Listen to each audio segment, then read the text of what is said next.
Now then, the Health Minister will announce the first steps to introducing IVF in public hospitals today.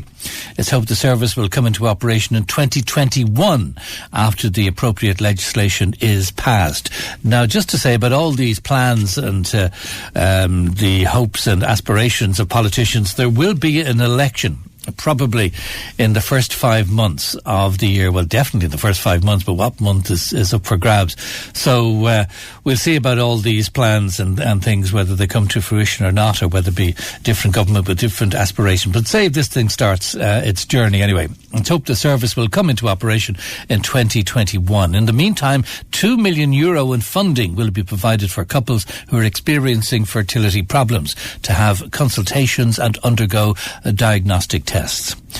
So let's talk to fertility expert Siobhan Kehoe from the treatment clinic, and she's on the line. Hello to you, Siobhan. Good to talk to you. Good morning, and thanks very much for having me there on your show, for asking me to come on. This is you're from the National Infertility Support and Information Group. Would that be right? Yeah, well, no. Yeah, I work down in County Wexford. I've been treating fertility for over 25 years now. Right. And I was asked to come on just, to give hope and, to talk to you there about the IVF. Okay, so when people come into you at the treatment clinic, what do they be looking for, and what actually can you offer them, and what is the conversation that happens? Well, the service that I offer, I used to work in an IVF clinic about 20 years ago, in one of the first IVF clinics that opened here in Ireland, so I understand deeply how it works, and I have great respect for it. But I treat people, my whole aim of interest now is trying to help people to help themselves. So I use natural therapies such as acupuncture and herbs. And also, I'm big into trying to help get the body into balance. And when the body is in balance, nature knows what to do. And so my aim is to help people to help themselves, and it's proven to be very successful. So it's psychological in a way, that people are more relaxed and not tensing up their body as such, to put it that way. And therefore, things happen when the body is happy. Is that it? Yeah, absolutely. The more I've done a lot of courses on this. I've studied Chinese medicine for 5 years to try and understand it deeper, and I've done a lot of research into Western medicine and in relation to infertility. And the more that I do, the more that I realise, our stress and our subconscious stress is a big issue, and how this is reflected in the body intelligence. Actually, it might sound unusual, but the more that I do, the more I look at nature for the answers. For instance, well, I'm a farmer's daughter, but if there was 2 racehorses and we wanted to get a foal worth €10 million, what we would look at is, the first thing we would do is stop racing and jumping the racehorses to, ease the stress off them, and we would look at what they eat. And the longer I've been treating infertility, the more I look at these 2 main factors. A lot of people I see are top professional people who are working very, very hard and giving so much of themselves to other people, and not making time for themselves and eating on the run. And so the more we try and balance this out, and this is what works very, very effectively. Yeah. I've heard it said, people going through IVF and maybe they end up being successful and a baby is born. And next thing, a few babies come along naturally. Absolutely, which wasn't the case beforehand. So there might be something in that. Yeah, only in the last month, for instance, from my own statistics, it was 2 couples that I met for the second visit. One couple had 5 failed IVFs, and another couple had 7 failed IVFs. And each couple got pregnant within 6 weeks of my treatment, just after the one visit, and explaining different techniques to them of how we can trigger the body to heal itself. So each woman only got 1 period, even though medically they were very complicated, and a lot of sperm issues and diabetes and different other medical issues, but each couple after 1 period got pregnant naturally. So my whole message is trying to give hope, and people that think that they're very complicated often aren't that complicated at all. Once we use special techniques to help, to de-stress the body and get the body more nutritionally enriched. Right. At the same time, how do we explain that people who live maybe disruptive lives and, they live on the edge of society and they're to do all sorts of things that is not normal, and suddenly they get pregnant? I mean, why does that happen? I know that can seem unusual, but now in Chinese medicine, which is the oldest medicine in the world, it's about 4,000 to 5,000 years old.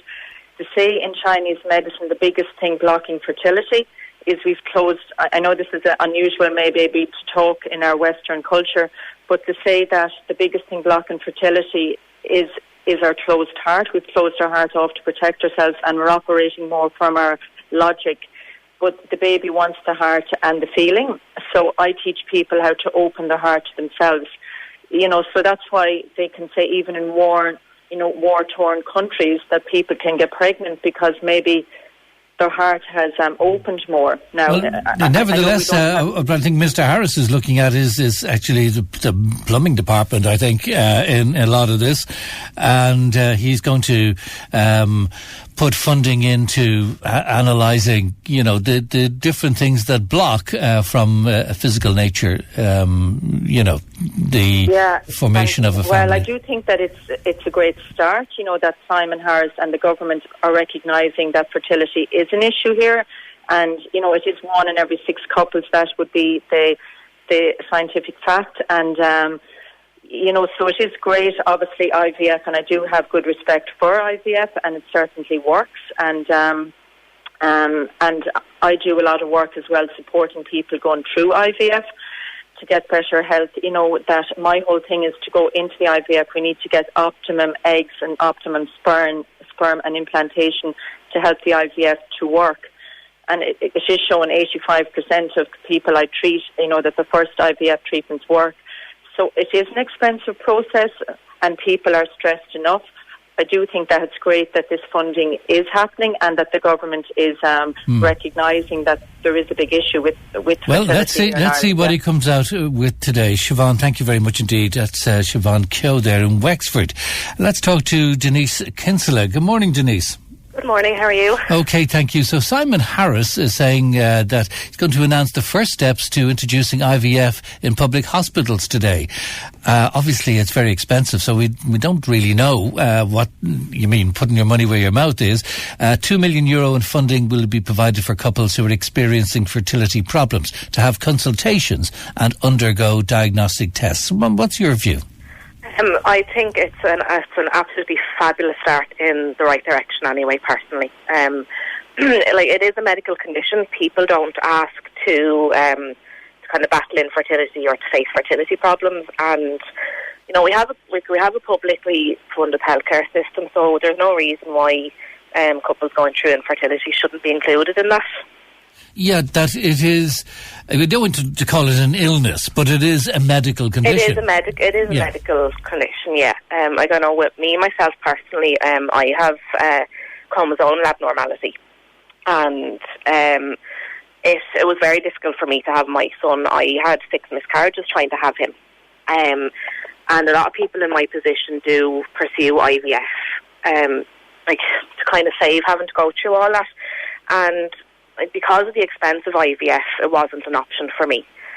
And it meant then, I had to go through an awful lot of heartache then trying to have my son, whereas if there was something in place to help other couples, such as myself, and other people going through similar, it can save you having to go through such a long road and such an emotionally challenging path to have your family, Is IVF available in maternity hospitals? I've heard it's some sort of programme in the Rotunda, but is it generally available, or is there a waiting list, or do you have to go privately? Which way does it work? When I was looking into it, it was just privately run through kind of private clinics. And private always means expense and money. Yeah. I know when I started looking into it, because of the treatment I needed each round was going to cost somewhere around €12,000. €12,000? Yeah. And there's no sort of guarantee, is there? No. You're kind of literally just going into, thankfully I ended up not having to go down that path. I actually went to see Siobhan Kehoe myself, and she's a fabulous woman. I'd absolutely recommend her to anybody. She's so kind-hearted, and she really, really cares about her patients. But for the IVF, the cost was a definite deciding factor that, I couldn't have done it. And I know there's probably even hundreds of couples that are in the same boat where they're not going to be financially in a position to pursue IVF treatment, Indeed, especially, to have a go a second time even, or whatever, so... Yeah, I'd even know couples that they travelled, say, to Prague to avail of cheaper IVF because they couldn't afford it here, but then, they're also adding on travel costs and the stress of travelling and time off work, and it's it shouldn't have to be like that. They should know that they can get the same treatment at home without having to bankrupt themselves for that treatment, Exactly.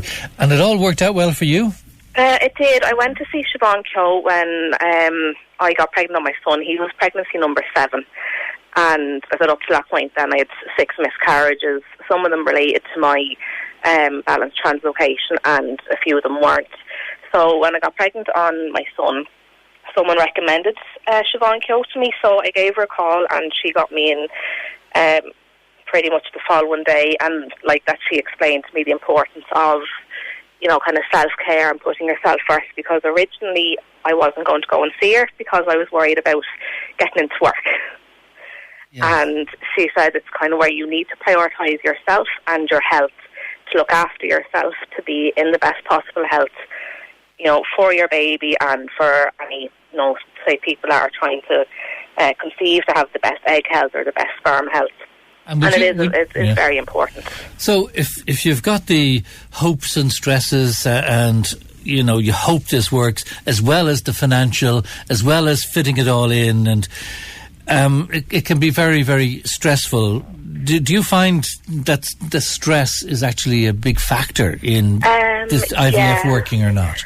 I would think so, because I even know for myself at one point, I was so stressed out and so anxious over everything, and say emotionally not in the best place, because I went through so much that for one point I didn't conceive at all for a year, and I think it was just purely because of the stress side of it.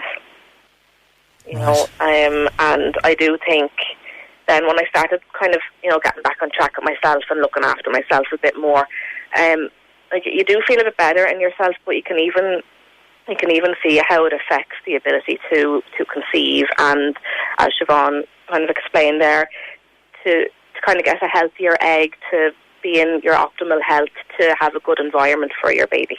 Right. And this is not directed at you or a personal question. No problem. But have you heard, say, from the, we call it IVF community, an explanation of why the conception didn't happen in the first place? What are the reasons that something doesn't happen?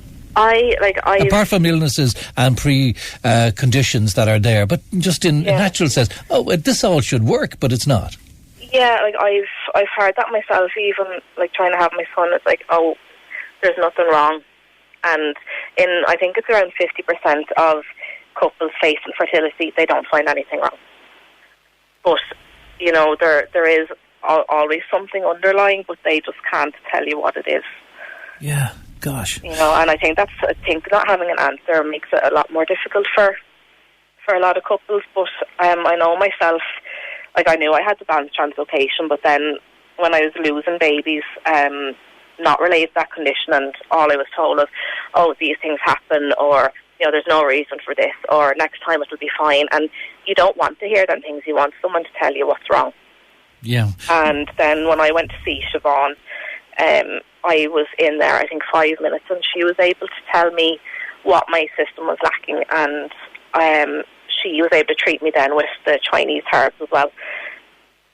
Right. Of course, from a radio station point of view, We have no view on that. It's up to people themselves and, to look after their own health. And whatever. But I'm glad something worked for you, whether mentally or physically. And I do think... Now you have a little boy, so it's great. Yeah, I do definitely think funding would have helped, though, because when I found out at the start that I had a chromosomal problem, if the funding was there, I could have went straight to IVF and saved myself the heartache of going through 6 miscarriages when, if the funding was there, I shouldn't have had to go through that.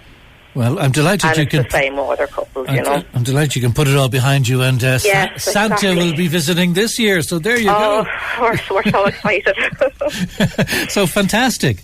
But, just any couples that are in the same position, as hard as it seems when you're going through it, and it is the hardest path that a couple or a person will ever walk, but it's so important to try and keep that hope, because it is worth it in the end. Indeed, and you're a testament to that. Denise, great to talk to you, and a happy Christmas to you as well. You too. Take care now. Thank you. Lovely speaking to you. You Bye. too, Denise. Thank you. And earlier on, this is what Simon Harris said. Well, I will be making an announcement later today about the first steps we intend to take to publicly fund IVF in the Irish Health Service. We need to bring in legislation next year to regulate this. IVF is not currently regulated in Ireland, but I want to take some interim measures to help couples with fertility issues. So we'll be making an announcement this afternoon about how best we can support individuals in relation to fertility issues. Right, that's Minister Simon Harris.